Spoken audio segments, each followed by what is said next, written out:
আসসালামু আলাইকুম বন্ধুরা, আপনাদের আজকে নতুন একটা জিনিস দেখাচ্ছি। সেটা হচ্ছে আমরা সিম কিনে ফ্রিজে রেখে দিই।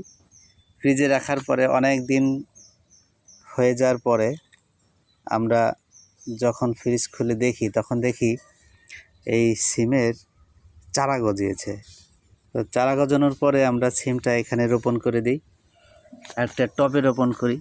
এই যে সেই টবটি, এই টবে রোপণ করার পরে সিম গাছটা আস্তে আস্তে বড় হয়েছে এবং সিম গাছে ফুলও আসছে, সিম গাছে সিমও ধরছে। দেখেন বন্ধুরা, সিম, এই দেখেন সিম ধরছে গাছে। গাছটা অনেক ছড়িয়ে গেছে। আমরা পরবর্তীতে জ্যাংলে দেওয়ার ব্যবস্থা করি এবং জ্যাংলে দিই।